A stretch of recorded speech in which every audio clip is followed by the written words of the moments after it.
O Tribunal de Contas da União, o TCU, decidiu compartilhar com a Procuradoria-Geral da República, a PGR, documentos sobre o dinheiro recebido por Sérgio Moro na banca de advocacia da Álvares Marçal. O TCU ainda pediu que o MPF decida sobre o pedido imediato dos bloqueios de bens de Moro. A suspeita de que o juiz tinha como advogado depois de deixar o governo Bolsonaro e recebido valores de empresas que ele julgou, condenou e avalizou acordos de leniência.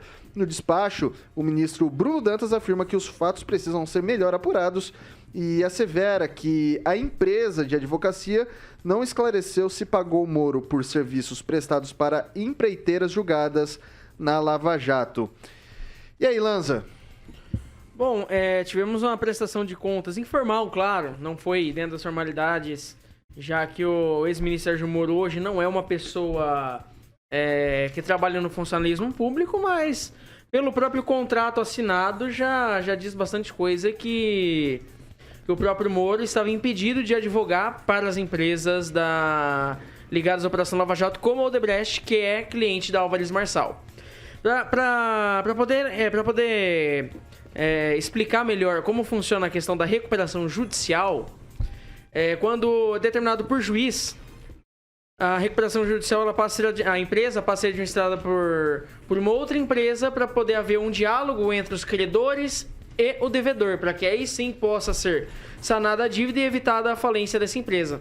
Eu acredito, Vitor, e ouvintes da PAN, que o ex-ministro Sérgio Moro, ele deva ser inocentado, deva ser arquivado o caso, já que o próprio contrato diz muito sobre o que ocorreu e que a própria documentação, as próprias notas fiscais também dizem bastante sobre o que aconteceu com o ex-ministro Sérgio Moro. Celestino. Ele tem que discriminar como ele ganhou esse dinheiro primeiro, aí depois ele tem que explicar as palestras, né, que foram pagas como pessoa jurídica. Então, o Moro está derretendo, né, na realidade. Eu acho que ele não vai ser candidato a presidente. Ele é um pré-candidato hoje, mas eu acho que no registro de candidatura vai constar lá como deputado federal. O Moro não aguenta um debate, o Moro argumentos fracos, né? Todo debate que ele participa, ele deixa algo no ar, assim, obscuro, como, por exemplo, a Colômbia, né, que instituiu o aborto de 24 meses, né, que dá 6 meses, e uma parte da esquerda aplaude hoje, principalmente a vice do Haddad, a Manuela Dávila, que apagou o print, mas o print é eterno, né? Nós temos o print dela. E o Moro, nessa ocasião, ele ficou meio que vago, né? Deixando para o judiciário decidir a respeito do aborto.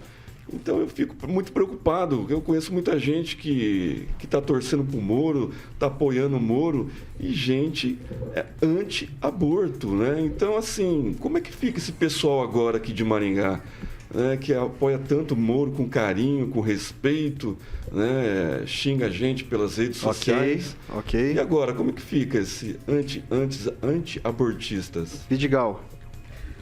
Bom, vamos lembrar que, então, o senhor Sérgio Moro hoje é um pré-candidato, né? Um ex-juiz que, como nós já sabemos aqui, foi declarado, teve a sua parcialidade reconhecida pelo Poder Judiciário.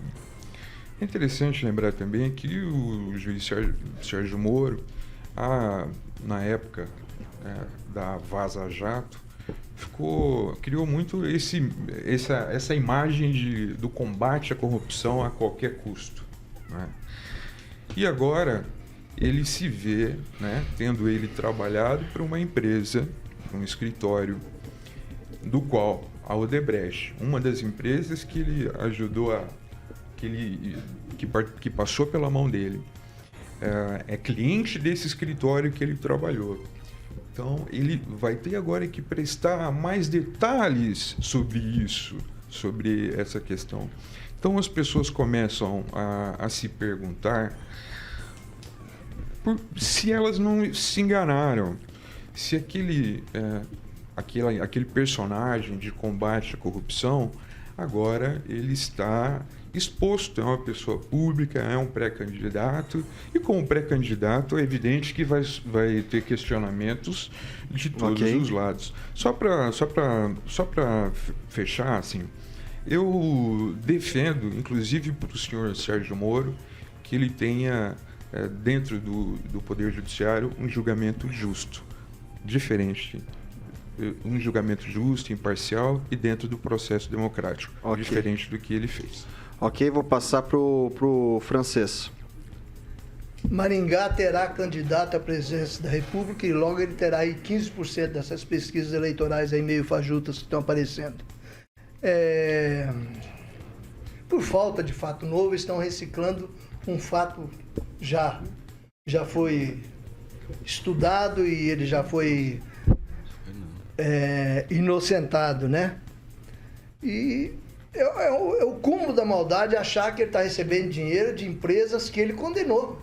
Quer dizer, isso é uma tentativa, é um mantra de oposição contra um candidato sem visto de origem, um candidato que não é político, um candidato que é um estranho no ninho por causa da conduta reta dele.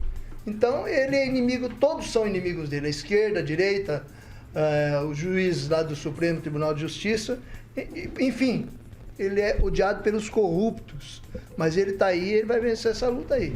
O dinheiro da Álvares Marçal, ele admitiu que recebeu, né? Então, ok, eu vou passar. É ilegal, é moral, mas ele recebeu, ele admitiu. Mas é da empresa. Sim, mas a empresa só advoga para esses corruptos, essas empresas corruptas? Não só para eles, mas nesse caso ele advogou, ele fez a consultoria a respeito isso é mantra. da Odebrecht. Não, isso é mantra, mas ele não recebeu de Odebrecht, falou. não recebeu de nada. Então, ele não iria jamais advogar, ele é juiz. Agora não é, não. Ele segue o dinheiro. Pessoal, ele não sabia que os outros iam seguir o dinheiro dele. Francês. É a mesma coisa que você tá trabalhando na Jovem Pan e não recebeu o dinheiro da Jovem Pan. Seria isso, por exemplo. Ok, vou passar pro professor Itamar. Por exemplo, você entrar no baile. No que diz respeito ao pedido de bloqueio dos bens, né, dos recursos do Sérgio Moro, lembra lá do Lima Barreto, né? Triste fim de Policarpo Quaresma, né? Pois é, né?